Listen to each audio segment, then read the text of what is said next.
ہائے مظلوم حسین، ہائے مظلوم حسین، ہائے مظلوم حسین، ہائے مظلوم حسین، یا حسین ہائے حسین، یا حسین شاہ حسین، هل من ناصر ینصرنا، هل من ناصر ینصرنا۔ اعوذ باللہ من الشیطان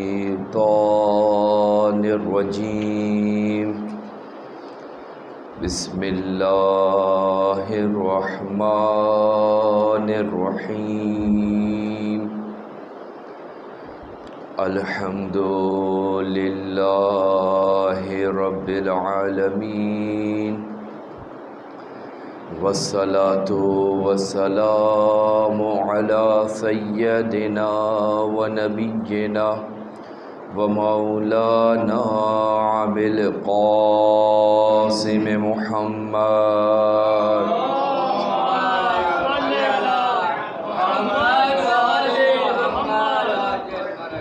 وعلى أهل بيته الطيبين الطاهرين المعصومين المظلومين، لا سيما سيد الشهداء عليه السلام، ولعنة الدائمة على أعدائهم أجمعين من يومنا إلى قيام يوم الدين. أما بعد، فقد قال الله سبحانه وتعالى في كتاب المبين: اعوذ باللہ من الشیطان الرجیم، بسم اللہ الرحمن الرحیم، قل لا اسألکم علیہ اجرا الا المودۃ فی القربى، وقال علی بن الحسین علیہ السلام: السلام علیک یا امین اللہ فی ارضہ وحجتہ علی عبادہ۔ صلوات پڑھ کر محمد۔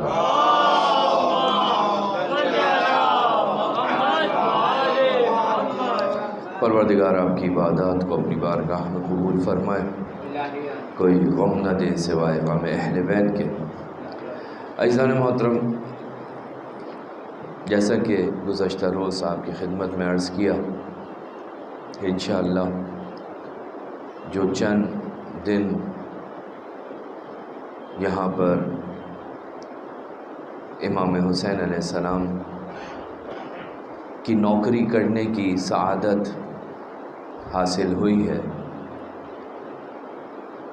کوشش کریں گے کہ ان چند دنوں میں زیارت امین اللہ کے ذیل میں کچھ گفتگو ہو، لہٰذا مقدمتاً چند باتیں آپ کی خدمت میں گزشتہ روز عرض کی کہ جس کا خلاصہ، جس کا نتیجہ یہ تھا کہ انسان کو پروردگار نے خلق کیا ہے کمال تک پہنچنے کے لیے۔ انسان کا مقصد پروردگار ہے، لیکن یہ اس مقصد پر پہنچ نہیں سکتا مگر یہ کہ یہ اہل بیت کی معرفت حاصل کرے۔ جب تک اہل بیت کی معرفت حاصل نہیں ہوگی، اللہ کی معرفت ممکن نہیں۔ اور خود پروردگار عالم نے قرآن مجید میں اس سلسلے میں مختلف مقامات پر کی، اور خود اسی نے حکم دیا: وابتغوا الیہ الوسیلہ یا ایھا الذین آمنوا اتقوا اللہ وابتغوا الیہ الوسیلہ وجاہدوا فی سبیلہ لعلکم تفلحون۔ مختلف مقامات پر پروردگار عالم نے گفتگو کی، اور پروردگار نے کہا کہ اگر اس تک پہنچنا ہے، خلاصہ نتیجہ یہی ہے کہ اگر اس تک پہنچنا ہے تو آپ کو اس کے دروازے پر آنا پڑے گا، اور اس کا معین کیا ہوا دروازے کا نام ہے امام، جسے روایات کی روشنی میں باب اللہ کہتے ہیں۔ وہ اللہ تک پہنچنے کا راستہ، اللہ تک پہنچنے کا ذریعہ، اللہ کی معرفت حاصل کرنے کا وسیلہ امام ہوتا ہے۔ لہٰذا پروردگار عالم نے ان کی اطاعت کو بھی واجب کیا، اور یہ اطاعت کا واجب کرنا اس بات کی علامت ہے کہ جن کی اطاعت کو پروردگار واجب قرار دے رہا ہے وہ معصوم ہے، کیونکہ غیر معصوم کی کبھی بھی اطاعت بغیر کسی شرط کے، بغیر کسی قید کے واجب قرار نہیں دی جا سکتی۔ پروردگار ایک نہیں مختلف مقامات پر مختلف انداز میں ان کی اطاعت کو تمام انسانوں پر واجب اور لازم قرار دے رہا ہے، اور نہ صرف ان کی اطاعت بلکہ ان کی مودت و محبت کو بھی انسان کے اوپر واجب قرار دیا۔ یقیناً یہ محبت ہے کہ جو اس انسان کو ان کی اطاعت کے قریب کر سکتی ہے، یہ محبت ہے کہ جس کے ذریعے سے یہ انسان ولایت اہل بیت علیہم السلام میں داخل ہو سکتا ہے۔ اسی وجہ سے جب ہم دیکھتے ہیں اہل بیت کی شناخت کے لیے جو کہ وسیلہ ہے پروردگار تک پہنچنے کا، جو چند راستے ہیں ان میں سے ایک راستہ جس کے اوپر بہت زیادہ تاکید کی معصومین ہے۔ انشاءاللہ اشارہ کروں گا کہ کیوں آخر اتنی زیادہ تاکید اس مسئلہ زیارت کے اوپر آئی ہے۔ پروردگار کی معرفت حاصل کرنی ہے، ان کی معرفت حاصل کرنی پڑے گی۔ ان کی معرفت کے لیے خود انہوں نے زیارت نامے نقل کی ہیں، اور روایات کی روشنی میں ان کی حیات و موت فرق نہیں کرتی۔ ان کی تو چھوڑ دیجئے، مسلمانوں کے نزدیک تمام کے تمام انسان مرنے کے بعد نابود نہیں ہوتے، یہ مرنے کے بعد بھی سنتے ہیں اور ہمارے سلاموں کا جواب دیتے ہیں۔ لہٰذا یہ ہمارے ساتھ اختصاص نہیں رکھتا کہ ہم اہل بیت کے حرم میں جا کر ان کو سلام کریں، بلکہ تمام کے تمام مسلمین اپنے قبرستانوں کے باہر یہ لکھ کر لگاتے ہیں السلام علیکم یا اہل القبور السرور۔ یہ سلام کرنا اس بات کی علامت ہے کہ وہ جس کو سلام کیا جا رہا ہے وہ سن بھی رہا ہے اور جواب دینے کی صلاحیت بھی رکھتا ہے۔ نعرہ تکبیر، نعرہ رسالت، نعرہ حیدری، بر محمد و آل محمد و آل امام تعالی معصومی حجت خدا امام زمانہ علیہ السلام باواز مقدس صلوات۔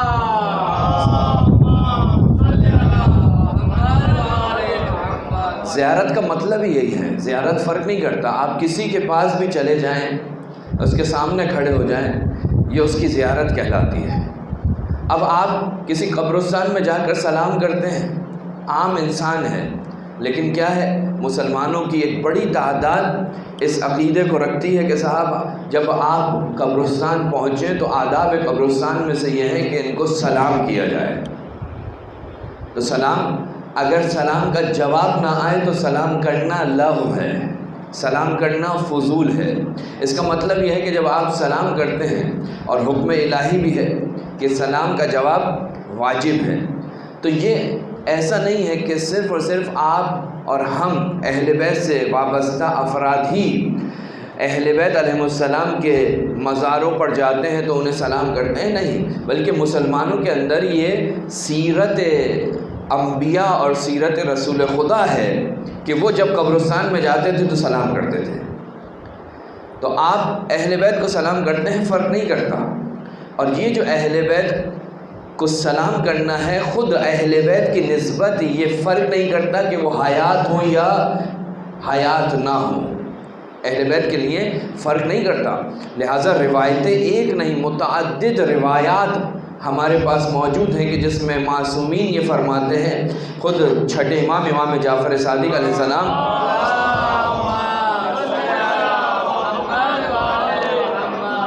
فرماتے ہیں من زارنا فی مماتنا، جو شخص بھی ہماری زیارت کرے ہماری موت کے بعد، اس دنیا سے ہماری جب آنکھیں بند ہو جائیں اس کے بعد ہماری زیارت کرے، فَكَأَنَّمَا زَارَنَا، گویا ایسے ہی ہے کہ جیسے اس نے ہماری زیارت کی ہو فی حیاتنا، ہماری زندگی میں. یعنی موت کے بعد زیارت کرنا اور حیات میں زیارت کرنا کوئی فرق نہیں رکھتا. اہل بیت کی نسبت، اہل بیت کی زیارت موت کے بعد ویسے ہی ہے جیسے موت سے پہلے تھی. امام فرماتے ہیں وَمَنْ جَاهَدَ عَدُوَّنَا فَكَأَنَّمَا جَاهَدَ مَعَنَا، جو شخص ہمارے دشمنوں کے ساتھ جہاد کرتا ہے وہ ایسا ہے کہ جیسے اس نے ہمارے ساتھ مل کر جہاد کیا ہو. وَمَنْ تَوَلَّى مُحِبَّنَا، جو شخص بھی ہمارے چاہنے والوں سے محبت کرتا ہے فَقَدْ أَحَبَّنَا، اس نے ہم سے محبت کی. وَمَنْ سَرَّ مُؤْمِنًا فَقَدْ سَرَّنَا، جس شخص نے بھی کسی مومن کو خوشحال کیا گویا کہ اس نے ہمیں خوشحال کیا. امام فرماتے ہیں وَمَنْ أَعَانَ فَقِيرَنَا، جس شخص نے بھی ہمارے فقیر کی مدد کی، جس شخص نے بھی ہمارے فقیر کی مدد کی. یعنی امام اپنے چاہنے والے محتاج افراد کو اپنی طرف نسبت دے رہے ہیں کہ جس نے بھی ہمارے فقیر کی مدد کی کانا مقافاتہ علی جدنا محمد صلی اللہ علیہ وآلہ وسلم، اس کا اجر ہمارے جد رسول خدا صلی اللہ علیہ وآلہ وسلم کے اوپر ہوگا. تو یہ جو روایات ہیں یہ بتا رہی ہیں کہ اہل بیت کے لیے حیات و موت فرق نہیں کرتی. بس آپ جو زیارت کرتے ہیں زیارت کا مقصد اگرچہ پروردگار کی ذات ہے، یہ وسیلہ ہیں کہ جن کے ذریعے آپ پروردگار عالم تک پہنچتے ہیں. یہ باب اللہ ہیں، یہ اللہ تک پہنچنے کا راستہ ہے. اللہ کی معرفت اس وقت تک حاصل نہیں ہوگی جب تک ان کی، لہٰذا اب آپ کے پاس جو ذریعہ ہے اس کی معرفت آپ کی ذمہ داری ہو گئی. ان کو پہچاننا ہماری ذمہ داری ہو گئی. اگر ان کو پہچانیں گے تو ہم، اس کا مطلب ہے صراط مستقیم پر ہیں. یعنی یہ وہ ہستیاں ہیں کہ جن کا راستہ صراط مستقیم ہے. آپ اور میں ہر روز نماز کے اندر دعا کرتے ہیں اہدنا الصراط المستقیم. یہ جو آپ اپنے آپ کو صراط مستقیم کی ہدایت کے لیے پروردگار عالم سے ہر روز دعا مانگتے ہیں، خود قرآن مجید کی ایک آیت ہے کہ وَأَنَّ هَذَا صِرَاطِي مُسْتَقِيمًا، یہ میرا راستہ یہی سیدھا راستہ ہے. فَاتَّبِعُوهُ، اور اسی راستے کی تم پیروی کرو، اسی راستے کو انتخاب کرو، اسی راستے پر تم چلو. وَلَا تَتَّبِعُوا السُّبُلَ، اور دوسرے راستوں کی اتباع مت کرنا. کون سے؟ وہ راستے کہ جو تمہیں متفرق کر دیتے ہیں، جو تمہارے درمیان جدائی ڈال دیتے ہیں. بس یہاں پر جب معصوم امام سے پوچھا گیا کہ پروردگار عالم جو قرآن مجید میں اس مقام پر یہ فرماتا ہے کہ میرا راستہ ھذا صراطی مستقیمہ، اس صراط مستقیمہ سے کیا مراد ہے؟ تو امام فرماتے ہیں کہ اس سے مراد علی اور اولاد علی کی ولایت ہے. یہ کون سا راستہ ہے کہ جس راستے پہ چل کر تم پروردگار عالم تک پہنچ سکتے ہو؟ معصوم فرماتے ہیں کہ یہاں پر صراطی مستقیمہ سے مراد علی ابن ابی طالب اور اوصیاء علی ابن ابی طالب یعنی 11 امام یہاں پر مراد ہے. فَاتَّبِعُوهُ، اس سے مراد کیا ہے؟ کس کی پیروی کریں؟ کہا علی کی پیروی کرو، علی کی پیروی کرو. یہ علی کی پیروی تمہیں خدا تک پہنچائے گی. ایک صلوات پڑھیں محمد وعلیہ.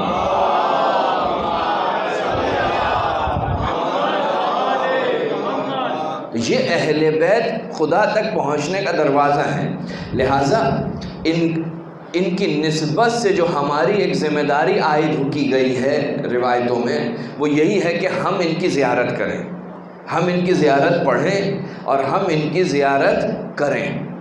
اور بہت سے حقوق ہماری نسبت، من جملہ اہل بیت کی نسبت وفادار ہونا، یہ آپ کی اور میری ذمہ داری ہے. یہ ہستیاں وہ ہیں جو دنیا میں مظہر صفات پروردگار ہیں. اللہ کی جتنی بھی صفات ہیں وہ اس روئے زمین پر اگر کسی جگہ پر جلوہ افروز ہوتی ہیں تو وہ یہ قلب معصوم علیہ السلام ہے. اہل بیت علیہ السلام کے قلوب پر، ان کے وجود پر وہ پروردگار کی صفات جلوہ افروز ہوتی ہیں. اگر وہ پروردگار عالم کہ جس کے بارے میں قرآن مجید یہ کہتا ہے ان اللہ علیم بذات الصدور، پروردگار عالم تمہارے دلوں کی حالت کو جانتا ہے، وہ علم رکھتا ہے، تو وہ جو مظہر صفات پروردگار ہے اس کے اندر بھی یہی خصوصیت ہے کہ جس طرح اللہ انسانوں کے دلوں کا حال جانتا ہے، اللہ کے نمائندے بھی اللہ کے اذن سے تمام انسانوں کے دلوں کی حالت جانتے ہیں۔ لہٰذا ایک نہیں، آپ کی کتابوں کے اندر معجزات و روایات و واقعات بھرے ہوئے ہیں جو ائمہ معصومین کی نسبت سے جو نقل ہوئے ہیں، ایک نہیں ہیں، وہ بے شمار ہیں۔ یہ جو کہا گیا کہ صاحب پروردگار عالم جانتا ہے، کیا جانتا ہے؟ خود قرآن کہتا ہے ان اللہ علیم بذات الصدور یعلم ما یسرون، وہ بھی جانتا ہے جو تم چھپ کر انجام دیتے ہو، اور وہ بھی جانتا ہے کہ جو تم علل اعلان انجام دیتے ہو، سب کچھ اس کی نگاہ سے کوئی پوشیدہ نہیں ہے۔ تو جو مظہر صفات پروردگار ہے، جو باب اللہ ہے، وہ بھی ان تمام چیزوں کا علم رکھتا ہے۔ اسے اس علم کو حاصل کرنے کے لیے کسی کے پاس جانے کی ضرورت نہیں پڑتی، یہ علم لدنی ہے جو پروردگار عالم کی طرف سے اپنے اولیاء کو دیا گیا ہے۔ لہٰذا ائمہ معصومین کے پاس بھی یہ ہے۔ ابو ہاشم جعفری امام علی نقی علیہ السلام کا شاگرد صحابی، امام کی خدمت میں آیا، کہا مولا اجازت دیجیے، مولا نے اجازت دی، امام کی خدمت میں بیٹھ گیا۔ جب امام کی خدمت میں بیٹھ گیا تو امام نے ابو ہاشم کی طرف دیکھا اور کہا کہ اے ابو ہاشم، کس کس نعمت پر اللہ کا شکر ادا کرو گے؟ ابو ہاشم نے ابھی کوئی سوال نہیں کیا تھا، ابو ہاشم کچھ لے کر آیا تھا، کچھ پوچھنا چاہتا تھا، کچھ مانگنا چاہتا تھا۔ امام نے کہا تو کس کس چیز پر، کس کس نعمت پر اللہ کا شکر ادا کرے گا؟ ابو ہاشم کہتا ہے میری زبان بند ہو گئی، میری زبان بند ہو گئی، زبان چلتی نہیں ہے، امام کے سامنے کچھ بولنے کی طاقت نہیں ہے۔ اب کہتا ہے مجھے نہیں معلوم کہ میرے ساتھ کیا ہوا، لیکن امام نے اپنی گفتگو آگے بڑھائی اور امام نے چند جملات مجھ سے کہے۔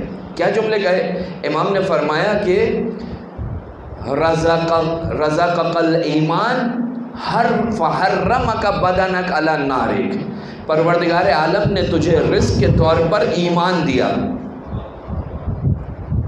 ہم دنیا کی نعمتوں کو جب اپنے پاس نہیں پاتے تو پریشان ہوتے ہیں، مضطرب ہوتے ہیں۔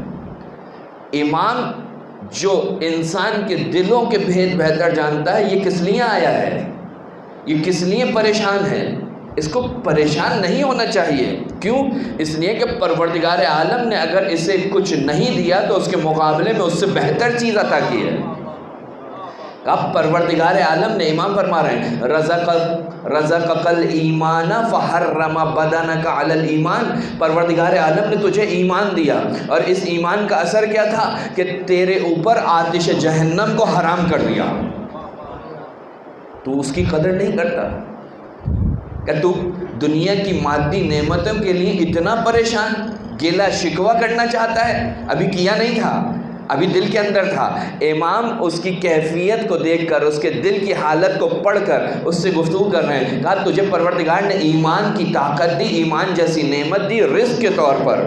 توجہ کی جگہ، یہ رزق ہے، ایمان رزق ہے، ولایت اہل بیت رزق ہے، یہ مجلس میں آنا، یہ مجلس سید الشہداء رزق ہے، یہ مجلس سید الشہداء رزق ہے۔ فرمایا کہ وَرَزَقَكَ الْعَافِيَةَ، پروردگار عالم نے تجھے عافیت عطا کی، پروردگار نے تجھے صحت و سلامتی عطا کی رزق کے طور پہ۔ فَعَانَتْكَ عَلَى الطَّاعَةِ، اور تجھے اس قابل بنایا کہ تو اس کی اطاعت کر سکے۔ اس سے بڑا رزق اور کیا ہو سکتا ہے کہ تو اس قابل ہے کہ صحیح و سالم ہے اور پروردگار عالم کی اطاعت کر سکتا ہے۔ اس سے بڑی اور طاقت کیا ہو سکتی ہے، اس سے بڑی اور نعمت کیا ہو سکتی ہے، اس سے بڑا اور رزق کیا ہو سکتا ہے۔ اور تیسرا رزق کیا فرمایا؟ رزقک القنوع، پروردگار عالم نے رزق میں تجھے قناعت عطا کی، قناعت، کم کے اوپر اکتفا کرنا۔ فرمایا فَعَانَكَ عَلَى التَّبَذُّلِ، کہا کہ جو تیری مدد کرتی ہے اسراف سے، جو تجھے اسراف کرنے نہیں دیتی، وہ قناعت کی صفت جو رزق کے طور پر پروردگار عالم نے تجھے عطا کی، اس سے تو اسراف سے بچتا ہے۔ جو عافیت تجھے دی تو اس کے ذریعے سے اللہ کی اطاعت کرتا ہے۔ وہ ایمان جو رزق کے طور پر تجھے دیا، اس کے ذریعے سے تو جہنم تیرے اوپر حرام ہو گیا۔ اب ابو ہاشم کہتا ہے کہ میں یہ باتیں تمام کی تمام امام سے بیان کرنا چاہتا تھا کہ میں ضرورت مند ہوں، میں پریشان ہوں۔ اس سے پہلے کہ میں اپنی حاجت بیان کرتا، امام نے اس ابو ہاشم کو ایک دوسری طرف متوجہ کرایا اور پھر ایک جملہ کہا کہ ہاں تیرا حق ہے اور ہم تیرے اوپر یہ لطف کریں گے۔ جاتے جاتے امام نے اس کے پاس ایک اس کی ضرورت کے مطابق 100 دینار کی تھیلی بھی اس کے حوالے کی۔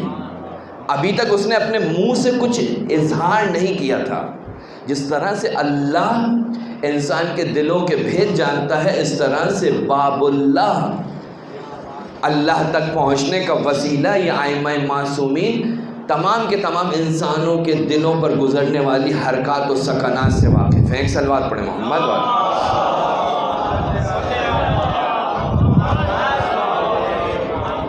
تو عزیزان محترم، ان کو پہچاننے کے لیے، ان ہستیوں کو پہچاننے کے لیے کہ جو وسیلہ ہے پروردگار تک پہنچنے کا، ان کو پہچاننے کے لیے ائمہ معصومین نے جو ایک مدرسہ، ایک الگ شعبہ جو آپ کے لیے کھولا، اپنے چاہنے والوں کے لیے کھولا، وہ شعبہ یعنی ان کی معرفت حاصل کرنے کا شعبہ، وہ شعبہ زیارت کا شعبہ ہے۔ جس طرح یونیورسٹی کے اندر مختلف شعبے ہوتے ہیں، اسی طرح سے معرفت کے ڈپارٹمنٹ کا ایک شعبہ کیا ہے؟ زیارت کا۔ زیارت تمہیں معرفت اہل بیت عطا کرے گی، اور اس شعبے کا مؤسس کون ہے؟ آج دنیا والے اعتراض کرتے ہیں زیارت بدعت، زیارت حرام۔ قبرستان میں جاؤ، زیارت نہیں کرنا، کسی جگہ کھڑے نہیں ہونا، ادھر سے جاؤ ادھر سے نکل جاؤ۔ اس زیارت کا مؤسس کون ہے؟ بنیان گزار کون ہے؟ تاریخ کے اندر بالکل واضح طور پر یہ موجود ہے کہ اس زیارت کا مؤسس رسول خدا حضرت محمد مصطفیٰ صلی اللہ علیہ وآلہ وسلم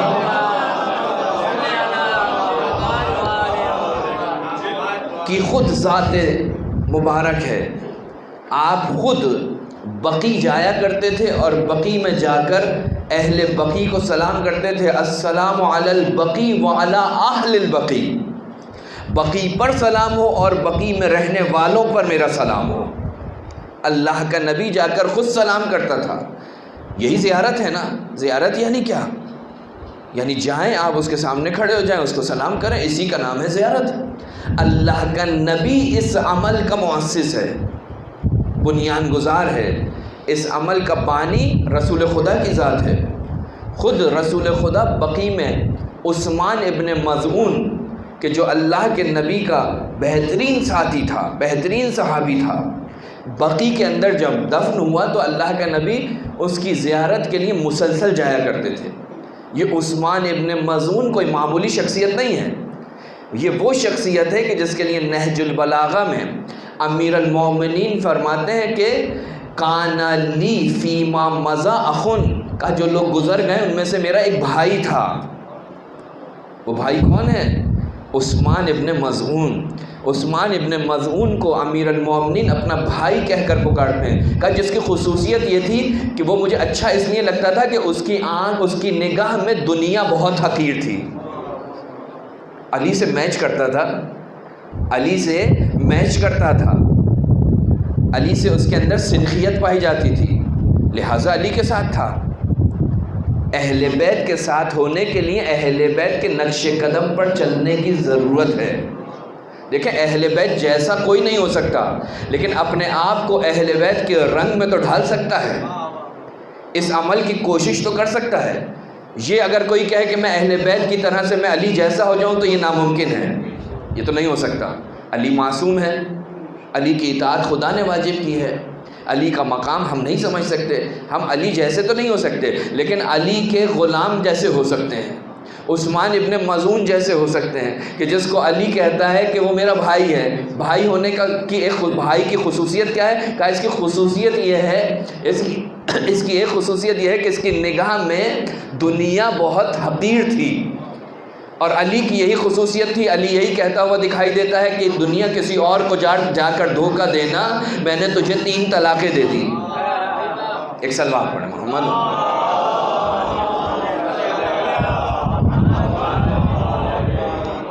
تو اللہ کا نبی زیارت کرتا تھا، علی ابن ابی طالب زیارت کرتے تھے، جناب زہرا سلام اللہ علیہا شہدائے احد کے، جناب حمزہ کی قبر کی زیارت ہفتے میں 1 مرتبہ جایا کرتی تھی، امام حسین علیہ السلام امام حسن کی زیارت کے لیے مسلسل جایا کرتے تھے۔ یعنی یہ اہل بیت علیہ السلام کی زندگی کا ایک حصہ تھا، ایک عمل تھا کہ جو آپ کی زندگی میں باقاعدہ دکھائی دیتا ہے، یعنی کسی سے چھپا ہوا نہیں ہے۔ آج مسلمان اچانک یہ کہتا ہے زیارت بدعت، رسول اگر یہ بدعت کر رہا ہے تو ہمیں بدعت کرنے میں کوئی خوف نہیں۔ اگر رسول ایسا عمل انجام دے رہا ہے، اللہ نے رسول کو ہمارے لیے اسوہ حسنہ بنایا ہے، کسی مفتی کو نہیں بنایا۔ اللہ نے رسول کو اسوہ بنایا ہے، رسول کے لیے آیت نازل ہوئی ہے کہ رسول تمہارے لیے اسوہ حسنہ ہے۔ لہٰذا نہ صرف انہوں نے زیارت کی بلکہ زیارت کی طرف تشویق دلائی۔ یہ جو آج اتنی زیادہ آپ کے درمیان زیارتوں کی روایات ہیں، زیارت قبور اور زیارت بالخصوص معصومین، اور زیارت معصومین میں بھی اگر آپ دیکھیں تو خود مستقل کتابیں لکھی گئی ہیں زیارتوں کے اوپر کہ زیارت کا ثواب۔ کامل الزیارہ ایک مستقل کتاب ہے، مفصل اس کے اندر احادیث موجود ہیں کہ یہ زیارت کرو گے اس کا اتنا ثواب۔ اور ادھر ہی یہ روایت ملتی ہے کہ منزارنی بعد مماتی کا منزارنی فی حیاتی، جو شخص ہماری زیارت ہمارے مرنے کے بعد کرتا ہے وہ ایسا ہی ہے کہ جیسے ہماری حیات میں کرتا ہے۔ بس زیارت کے لیے فرق نہیں کرتا کہ سامنے والا زندہ ہو یا زندہ نہ ہو، زیارت کے لیے فرق نہیں کرتا۔ بس اگر آپ ان کے مرنے کے بعد بھی ان کے پاس جائیں گے تو یہ ایسے ہی ہے کہ جیسے ان کی زندگی میں ان کی زیارت کر رہے ہیں۔ حضرت زیارت کے لیے فرق نہیں کرتا۔ ائمہ معصومین رسول خدا فرما رہے ہیں کہ ہماری زیارت ایسی ہے کہ جیسے آج کر رہے ہو ایسے ہی ہمارے مرنے کے بعد۔ بس زیارت خدا کا حکم ہے، زیارت خدا کا حکم ہے، یعنی ان کے پاس جانا۔ دیکھیں ایک یہ جو روایت میں نے آپ کی خدمت میں پڑھی اس کو اپنے ذہن میں رکھیے گا، ایک نتیجہ لینا چاہ رہا ہوں۔ معصوم نے فرمایا کہ ہماری حیات و ممات فرق نہیں کرتی، جیسے ہماری زندگی میں زیارت ویسے ہی ہماری زندگی کے بعد زیارت، یعنی ہمارے لیے زندگی اور موت فرق نہیں کرتی۔ تم ہمارے مرنے کے بعد بھی زیارت کرو گے تو یہ ایسا ہی ہے جیسے ہماری حیات میں زیارت کی۔ دوسری طرف قرآن مجید کے اندر پروردگار عالم اپنے حبیب کی زیارت کا حکم دے رہا ہے۔ کہاں؟ کہا وہ جو لوگ جو گناہ گار ہیں، معصومین کے علاوہ کون ہے جو یہ دعویٰ کر سکتا ہے کہ وہ گناہ گار نہ ہو؟ 14 معصومین کے علاوہ کوئی 15واں ایسا ہے کہ جس کے لیے ہم، یا میں 15ویں کو چھوڑ دیں تھوڑا سا اور دائرہ وسیع کر دوں، وہ خاص ہستیاں، کیونکہ ہمارے ہاں عصمت کی تعریف میں ایک بحث ہے۔ ایک 14 معصومین ہیں جو اصطلاحی، جنہیں ہم اصطلاح میں کہتے ہیں یہ 14 معصومین ہیں، لیکن ان کے علاوہ بھی معصومین ہیں۔ مولا عباس معصوم ہیں، جناب زینب معصوم ہیں، یہ سب معصوم ہستیاں ہیں۔ جناب علی اکبر مقام عصمت پر ہیں۔ ان کے علاوہ یہ جو عام انسان ہیں، یہ جو اس دنیا میں ہیں، کیا آیا ان کے اندر کوئی کسی انسان کے لیے آپ قسم کھا کر کہہ سکتے ہیں کہ یہ صاحب عصمت ہے، یہ معصوم ہے؟ نہیں کہہ سکتے۔ یعنی ہر انسان کے اندر کوئی نہ کوئی کمی ہے، کوئی نہ کوئی اشتباہ و غلطی اس سے انجام پاتی ہے۔ پروردگار عالم کہتا ہے وَلَوْ أَنَّهُمْ إِذْ ظَلَمُوا أَنفُسَهُمْ، اگر تم میں سے کوئی اپنے نفس کے اوپر ظلم کرے یعنی گناہ کرے، اگر تم میں سے کوئی گناہ کرے تو اسے کیا چاہیے؟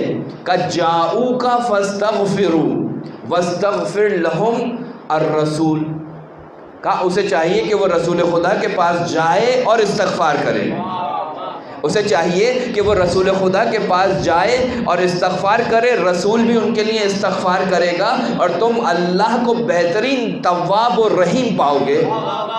رسول کے پاس جاؤ، رسول کے پاس جاؤ۔ بس یہاں قرآن کہتا ہے رسول کے پاس جاؤ اور وہاں جا کر توبہ کرو، وہاں جا کر استغفار کرو۔ وہاں دوسری طرف روایت کہتی ہے کہ رسول کی حیات و موت فرق نہیں کرتی، جس طرح ان کی زندگی میں تم جاتے تھے اسی طرح ان کے مرنے کے بعد تم ان کے پاس جاؤ، فرق نہیں کرتا۔ قرآن کہہ رہا ہے کہ جاؤ، ادھر سے معصوم کہتا ہے حیات و موت فرق نہیں کرتی، ہماری زیارت ویسے ہی ہے جیسے مرنے کے بعد، جیسے زندگی میں تھی۔ تو ادھر پروردگار کہہ رہا ہے کہ اگر تم اپنے اوپر اپنے نفس پر کوئی گناہ کرو تو تمہیں چاہیے کہ توبہ کے لیے رسول خدا کے پاس جاؤ، رسول خدا کی خدمت میں جاؤ۔ اگر تم یہ کام کرو گے تو تمہاری توبہ جلدی قبول ہوگی، یہ کام کرو گے تو توبہ جلدی قبول ہوگی۔ کیوں؟ اس لیے کہ تمہارے استغفار کے ساتھ اللہ کے رسول کا استغفار بھی شامل ہوگا، اور جس کے ساتھ اللہ کے رسول کی دعا شامل ہو جائے، کیسے پروردگار عالم اس کی دعا کو ٹال سکتا ہے یا دور کر سکتا ہے؟ اللہ کے رسول کی دعا شامل ہو رہی ہے۔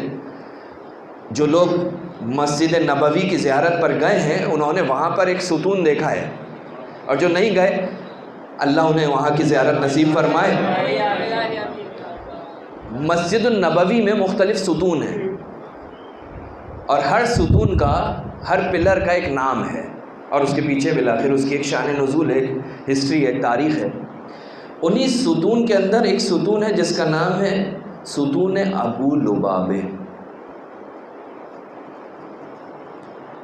جب غزوہ احزاب ختم ہوا تو رسول خدا اور مسلمان جو ہے واپس پہنچے۔ رسول خدا چاہتے تھے کہ ابھی جنگی سامان کو رکھیں، پروردگار عالم کی طرف سے وحی نازل ہوئی، اے رسول یہ سامان اتارنے کی ضرورت نہیں ہے، اب تم جاؤ سیدھے اپنے لشکر کو لے کر۔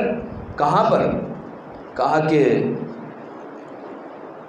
بنی قریظہ نے تمہارے وعدے کی خلاف ورزی کی ہے، وہ جو عہد و پیمان کیا تھا، وہ جو ایگریمنٹ کیا تھا، اس کی خلاف ورزی کی ہے، لہٰذا ان سے جا کر اب جنگ کرو۔ غزوہ احزاب سے واپس آئے تھے، جبرائیل آ گئے، کہا لباس جنگ اتارنے کی ضرورت نہیں ہے، جاؤ بنی قریظہ کی طرف۔ انہوں نے عہد توڑ دیا۔ اب جب انہوں نے عہد توڑ دیا تو اب رسول خدا نے پرچم دیا امیر المومنین کو۔ اب تاریخ کہتی ہے کہ امیر المومنین پرچم لے کر گئے اور بنی قریظہ کے قلعے کے باہر اس پرچم کو زمین پہ نصب کیا، اتنی شدت سے نصب کیا کہ وہ لرز رہے تھے اور یہ کہہ رہے تھے کہ عمرو ابن عبدود کو مارنے والا آ گیا۔ جانتے تھے علی کی شجاعت۔ علی کو رسول کی شہادت کے بعد مت دیکھیے، علی رسول کی شہادت کے بعد اگر علی کی تلوار نہیں نکلتی تو کوئی یہ نہ سمجھے کہ علی کی شجاعت ختم ہو گئی۔ 25 سال کے بعد پھر دوبارہ وہی شجاعت دکھائی دے رہی ہے۔ لہٰذا مصلحت پروردگار تھی جو بھی تھی، وہ معصوم جانتے تھے 25 سال کیا کرنا ہے۔ امیر المومنین نے اس علم کو، اس پرچم کو وہاں پر نصب کیا۔ اب وہ لوگ پریشان ہیں، بنی قریظہ کے کفار۔ روایت کہتی ہے کہ ان کے اوپر ایک وحشت تھی، ایک روب تھا، پریشان تھے، بچے رو رہے تھے ان کے، یعنی پروردگار عالم نے ان کے اوپر ایک روب طاری کر دیا تھا، اتنا روب کہ وہ خوف زدہ ہیں، بچے ان کے گریہ کر رہے ہیں۔ ابو لبابہ جو رسول کا صحابی تھا اور اچھا انسان تھا، اس کے ان سے تعلقات تھے، انہوں نے رسول خدا کے پاس پیغام بھیجا کہ ابو لبابہ کو ہماری طرف بھیجیں، ہم اس سے مشورہ کرنا چاہتے ہیں۔ غلطی تو ہو گئی، اب کیا کریں؟ ابو لبابہ کو رسول خدا نے بھیج دیا۔ اب جب ابو لبابہ رسول خدا کی اجازت سے ان کے پاس پہنچا تو اب روایت تاریخ یہ بتاتی ہے کہ جب انہوں نے ابو لبابہ سے پوچھا کیا کریں، تسلیم ہو جائیں، تو ابو لبابہ نے اشارہ کیا، منہ سے کچھ نہیں کہا، اشارہ کیا، کہا اگر تم آج تسلیم ہو گئے تو نابود ہو جاؤ گے۔ کہا ابھی اس نے اشارہ کیا تھا کہ اسے اپنی غلطی کا احساس ہوا۔ کہا میں نے رسول سے خیانت کی، میں نے رسول سے خیانت کی ان کافروں کے حق میں۔ وہاں سے وہ نکلا اور نکلنے کے بعد سیدھا مسجد النبوی آیا، اپنے آپ کو اس پلر سے اپنی بیٹی سے کہا باندھ دو۔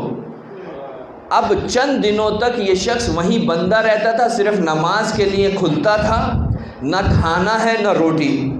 ایک دن گزرا، 2 دن گزرے، رسول خدا آتے تھے، اس سے گفتگو نہیں ہوتی تھی، آتے تھے جاتے تھے، لیکن ایک وقت ایسا آیا کہ پروردگار عالم نے قلب مطہر رسول خدا پر وحی نازل کی کہ ہم نے ابو لبابہ کو معاف کر دیا، ہم نے ابو لبابہ کو معاف کر دیا۔ تو رسول خدا فرماتے ہیں کہ اگر یہ میرے پاس آتا تو اسے بندھنے کی ضرورت پیش نہیں آتی۔ اللہ نے کہا ہے نا کہ اگر تم اپنے نفس پر ظلم کرو تو تمہیں چاہیے کہ تم رسول کے پاس جاؤ۔ اگر آج ہم سے کوئی کوتاہی ہو جاتی ہے تو ہمیں چاہیے کہ ہم اہل بیت اور رسول کے دروازے پر جائیں، وہاں جا کر توبہ کریں، وہاں جا کے ان کو اپنا شفیع قرار دیں، وہاں جا کر استغفار کریں گے تو وہ ہمارے لیے استغفار کریں گے۔ ایک صلوات پڑھیں محمد والے۔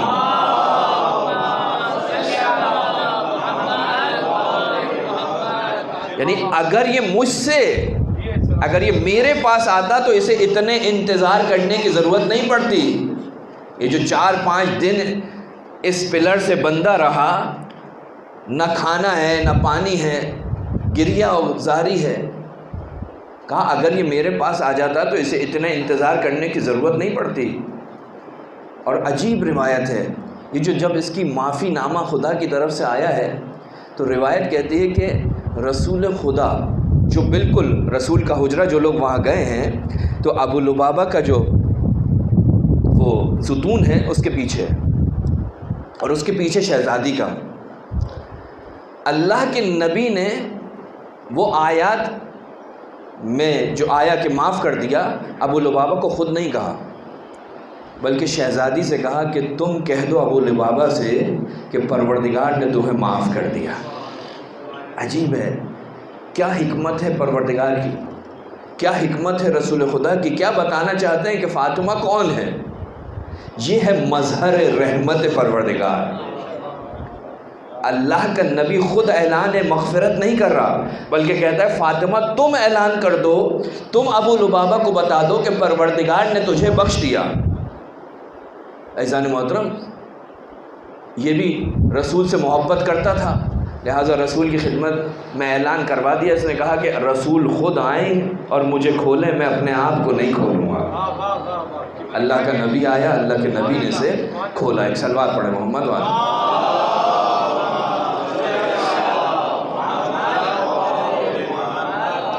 بس پروردگار کہہ رہا ہے کہ جاؤ رسول کے پاس۔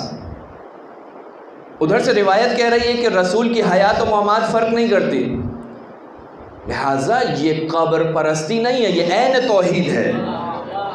یہ زیارت بدعت و شرک نہیں بلکہ یہ توحید کا مظہر ہے، کیونکہ اللہ کہتا ہے جاؤ اس کے پاس، نبی کے پاس جاؤ، نبی کے اوصیاء کے پاس جاؤ۔ لہٰذا اہل بیت علیہ السلام جو اتنی زیادہ تشویق دلا رہے ہیں اپنے ماننے والوں کو کہ جاؤ رسول کی زیارت کرو، امیر المومنین کی زیارت کرو، کربلا کی زیارت کرو، بقیع کی زیارت کرو، خود بھی کرتے ہیں اور اپنے چاہنے والوں کو بھی بھیجتے ہیں۔ حتیٰ روایت ایسی روایت کہ انسان کی عقل قبول نہیں کر پاتی، منظار الحسین بے کربلا کوتب فی اعلی علیین، جو زیارت کرے حسین کی کربلا میں اس کا نام اعلی علیین کی فہرست میں لکھا جائے گا۔ کہیں پر یہ اس کے مقابل میں کہیں پر یہ کہا جاتا ہے ما تقول، اے فرزند رسول اس کے بارے میں آپ کیا کہتے ہیں کہ جو حسین کی زیارت کو ترک کرتا ہے، جو حسین کی زیارت کو ترک کر دے اس کے بارے میں آپ کیا کہتے ہیں؟ فرماتے ہیں ذاک زندیق، کہا وہ زندیق ہے۔ یعنی اتنی تاکید، اتنی تشویق، وہ زندیق ہے۔ لہٰذا بعض روایتوں میں آئے کہ حسین کی زیارت واجب ہے، بعض روایتوں میں یہ ہے، اور بتایا ہے کہ اگر استطاعت ہو تو سال میں اتنی مرتبہ جاؤ، اگر استطاعت نہ ہو تو سال میں 1 مرتبہ جاؤ۔ یہ جو اتنی تشویق دلا رہے ہیں اور یہ جو اتنا ثواب اس زیارت کا ہو رہا ہے، انسان کی عقل پریشان ہوتی ہے۔ امام رضا علیہ السلام کی زیارت کا ثواب کتنا ہے؟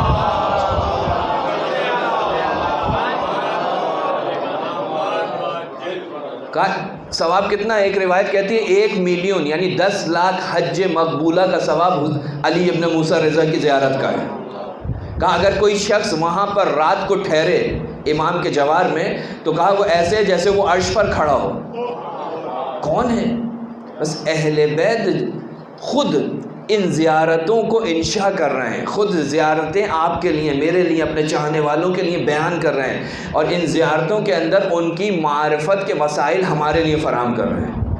اب زیارتیں مختلف قسم کی ہیں، کوئی زیارت مطلقہ ہے، کوئی زیارت جو ہے مخصوص وقت میں پڑھنے کی ہے، کوئی زیارت چھوٹی ہے، کوئی زیارت بڑی ہے، مختلف زیارتیں ہیں. حتیٰ کسی نے کہا مولا ہم کیا کریں، ہم کربلا جا ہی نہیں سکتے، یعنی ہمیں زیارت کرنے کی اجازت نہیں ملتی، ہمیں صرف اتنا موقع ملتا ہے کہ ہم کربلا سے گزر جائیں، ہم کربلا سے گزر جائیں. تو معصوم کہتا ہے کوئی بات نہیں، اگر تم یہ کر سکتے ہو تو گزرتے وقت صرف 3 جملے کہنا، صرف 3 جملے کہنا. السلام علیکم یا ابا عبداللہ، السلام علیکم یا ابا عبداللہ، رحمک اللہ یا ابا عبداللہ، دوسرا فقرہ، اور تیسرا فقرہ صلی اللہ علیہ یا ابا عبداللہ. گزرتے ہوئے ان 3 جملوں کو کہہ دو، زیارت ہو گئی. کہا اگر وہاں بھی نہیں جا سکتے تو اپنے گھر کی چھت پر کھڑے ہو کر زیارت کر لو. بس معصومین اتنی تشویق دلا رہے ہیں زیارت کرو، زیارت پڑھو. کیوں؟ بس عزیزان محترم، حق کے معصومین ہیں ہماری گردنوں پر. جو مختلف حقوق ہیں ان میں سے ایک حق کیا ہے؟ وہ ہے زیارت. اس کو ہم ترک نہیں کر سکتے. حتیٰ امام باقر سے روایت ملتی ہے کہ فرماتے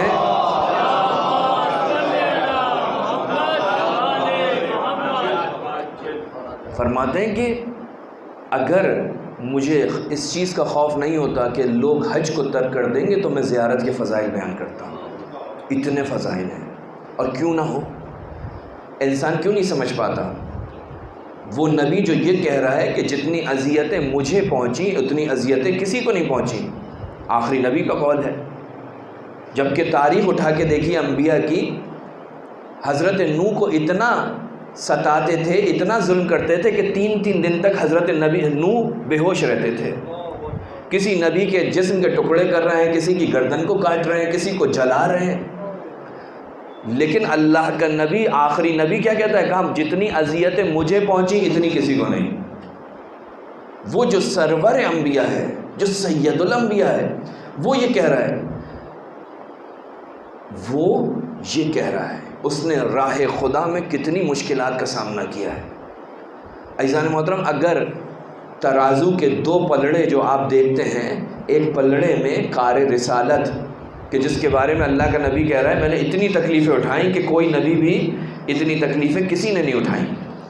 اس کار رسالت کو ایک جگہ رکھ دیں تو اس کار رسالت کا جو معاوضہ ہے نا، وہ معاوضہ کیا ہے؟ یہ جو ہم پریشان ہوتے ہیں کہ زیارت کا ثواب اتنا کیسے ہو سکتا ہے، مودت اہل بیت کا ثواب اتنا کیسے ہو سکتا ہے، تو ذرا سوچئے کہ یہ مودت اہل بیت کس چیز کے مقابلے میں پروردگار نے رکھی ہے.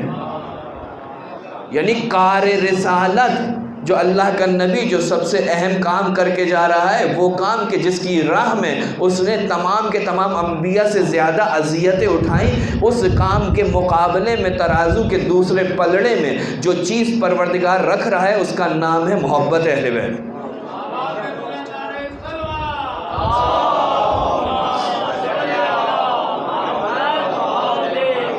یعنی محبت اہل بیت کی اہمیت اتنی ہی ہے جتنی کار رسالت. ورنہ ظلم ہے، ورنہ ظلم ہے. آپ کسی کو کسی کام کے لیے مقرر کریں اور اس کے کام کی اجرت اس کام کے مطابق نہ دیں تو اس کا کیا کہا جاتا ہے؟ اجرت ہمیشہ کام کے مطابق دی جاتی ہے. وہ کام کیا تھا اللہ کے نبی کا؟ رسالت کا پہنچانا، رسالت الہیہ کی تبلیغ. اس کے مقابلے میں پروردگار عالم نے جو اجر دیا وہ کیا ہے؟ جس چیز کو اجرت قرار دیا وہ کیا ہے؟ وہ ہے مودت اہل بیت. تو یہاں سے پتہ چلتا ہے اس مودت اہل بیت کی اہمیت کیا ہے. لہذا اس کام کو، اس عمل کو سمجھنے کی ضرورت ہے. یہ اہل بیت علیہ السلام نے جو معرفت کا جو راستہ کھولا ہے اہل بیت تک پہنچنے کا اور پھر اہل بیت کے ذریعے خدا تک پہنچنے کا، اس سے بہتر کوئی راستہ نہیں ہو سکتا۔ اس راستے کا نام ہے زیارت۔ اہل بیت کی عظمت کو سمجھیں۔ اگر اہل بیت کی عظمت سمجھ میں آ جائے گی نا تو پھر ذہن میں یہ خیال نہیں آئے گا کہ اتنا ثواب کیوں، ایک قدم پہ حج ایک قدم پہ عمرہ کیوں۔ یہ بھی تو سوچو کہ یہ ہے کیا، یہ کس چیز کے مقابلے میں آ رہا ہے۔ حضرت سلیمان کو آپ جانتے ہیں اللہ کا نبی ہے۔ روایت کہتی ہے کہ حضرت سلیمان فرش پہ سوار تھے اور گزر رہے تھے، تو نیچے سے ایک جوان نے کھڑے ہو کر دیکھا، کہا کہ دیکھو داؤد کے بیٹے کے کیا مزے ہیں، کیا ٹھاٹ ہیں، ہوا کے اوپر قالین میں گھوم رہا ہے۔ حضرت سلیمان کو پتہ چلا ہوا مامور ہے، ہوا نے آ کر بتایا کہ نیچے ایک جوان کھڑا ہوا ہے اور یہ جملے کہہ رہا ہے۔ کہا کہ نیچے لے کر چلو، نیچے لے کر پہنچے۔ حضرت داؤد کا قالین نیچے آیا، زمین پر پہنچے۔ زمین پر پہنچنے کے بعد ایک جملہ کہا تجھے معلوم ہے یہ ملک سلیمان جو ہے یہ ایک سبحان اللہ، ملک سلیمان کی عظمت اپنے ذہن میں رکھیں جس کے اوپر وہ غبطہ کر رہا ہے۔ حضرت سلیمان فرماتے ہیں کہ ایک سبحان اللہ اس ملک سلیمان سے بہتر ہے۔ یہ جو تسبیح پڑھتے ہیں نا، اس تسبیح کے اندر ایک مرتبہ سبحان اللہ کہنا اس ملک سے بہتر ہے، حضرت سلیمان نے کہا۔ ہاں، اور آپ جو حسین کے غم میں مغموم ہوتے ہیں، روایت کیا کہتی ہے؟ روایت کہتی ہے کہ نفس المحموم لظلمنا تسبیح، ہمارے اوپر جو ظلم ڈھایا گیا اس میں یہ جو ہمارے محبت کرنے والے جو ایک سانس لیتے ہیں نا، یہ تسبیح کی حیثیت رکھتا ہے۔ آپ کا سانس لینا، ایک آہ بھرنا، حسین پر کیا ہو گیا، ایک آہ جب نکلتی ہے نا تو روایت کہتی ہے کہ یہ تسبیح سے بہتر ہے، یہ تسبیح ہے، یعنی آہ تسبیح ہے۔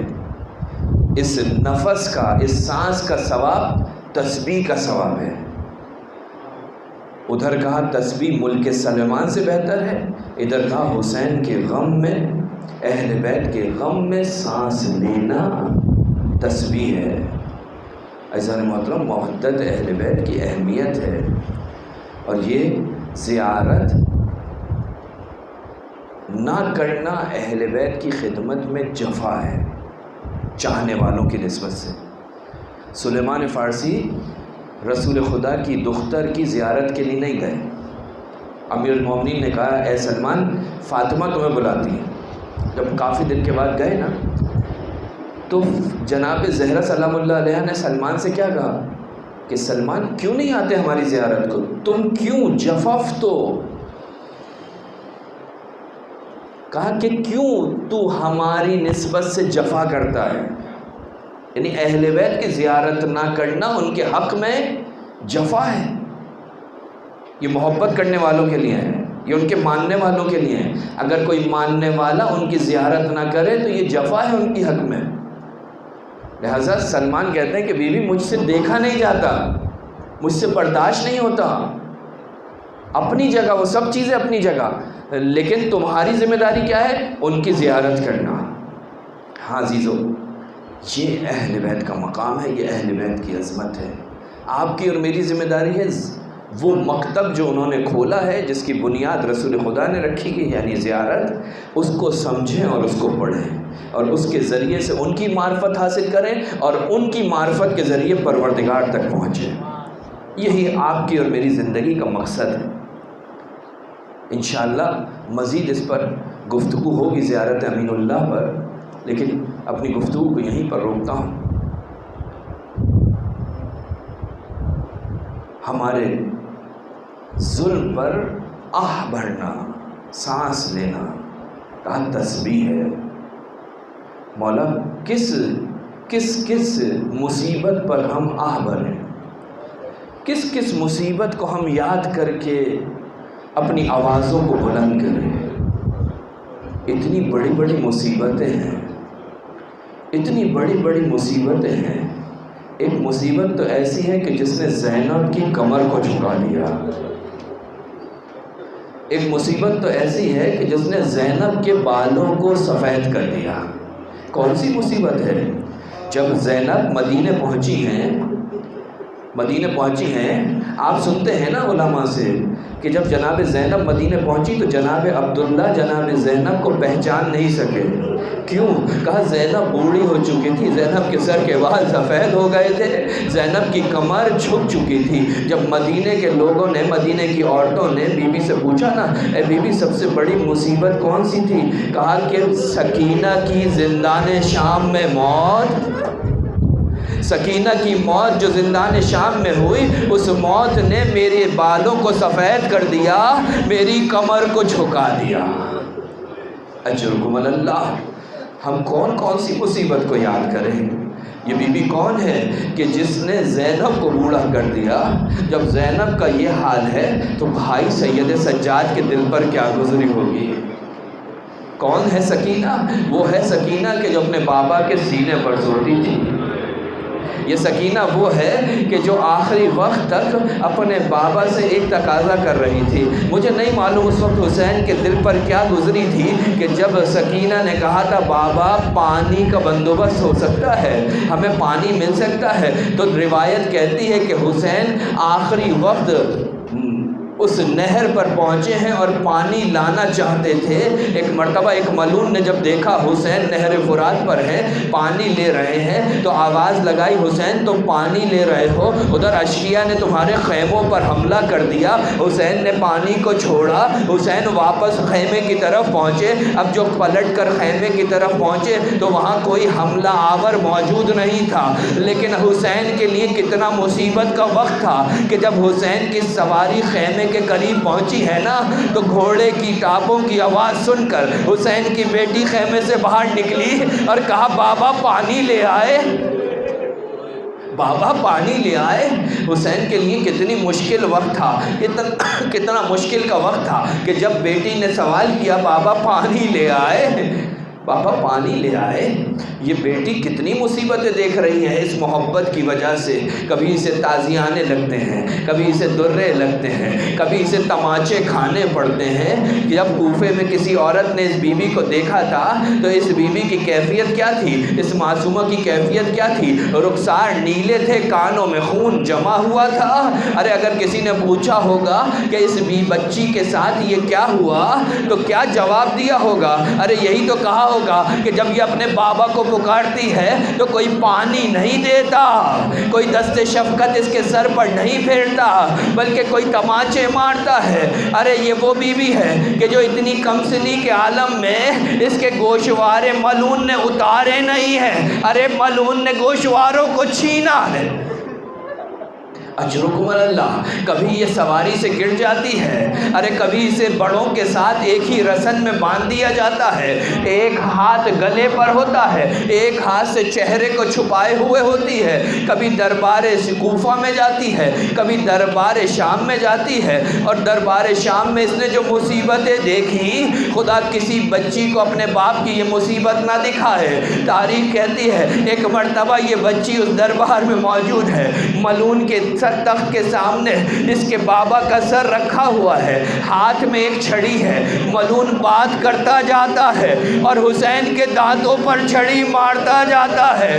مقاتل میں ملتا ہے ایک مرتبہ ایسی چھڑی لگی حسین کے آگے کے دانت ٹوٹے.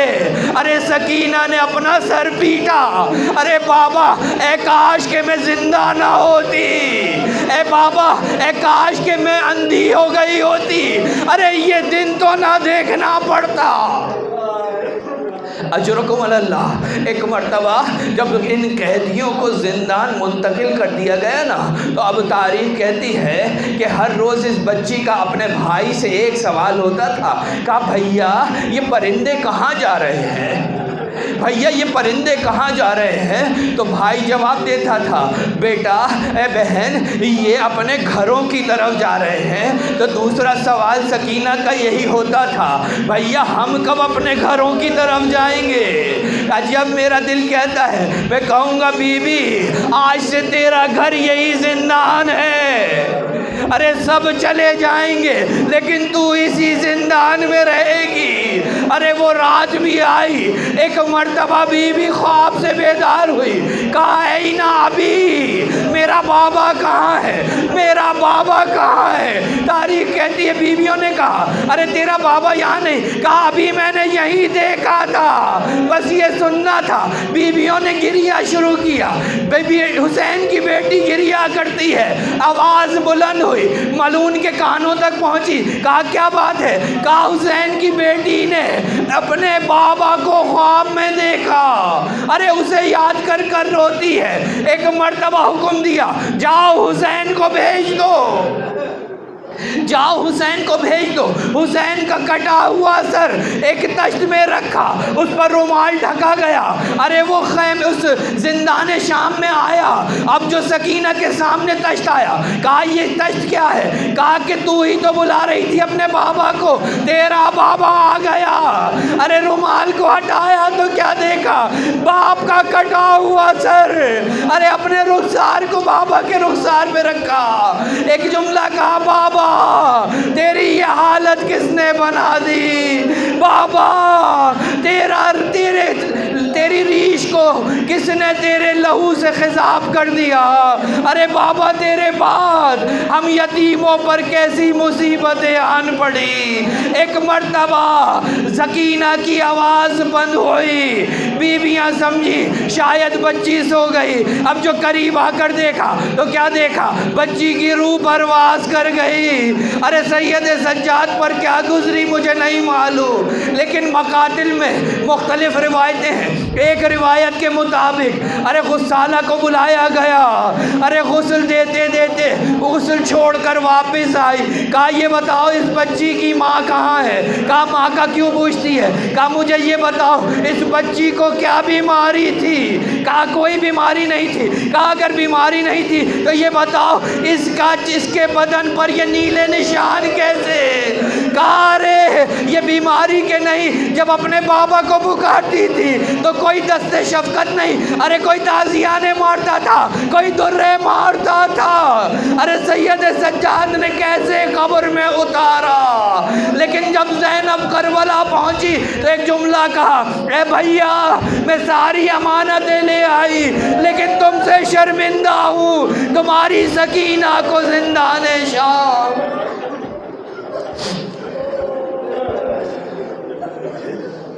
الا لعنۃ اللہ علی قوم الظالمین وسیعلم الذین ظلموا ای منقلب ینقلبون۔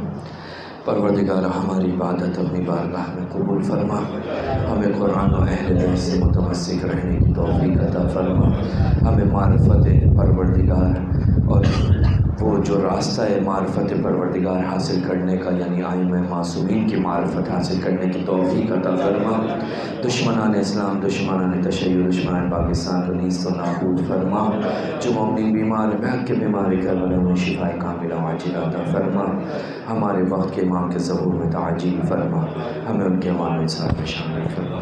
ماتم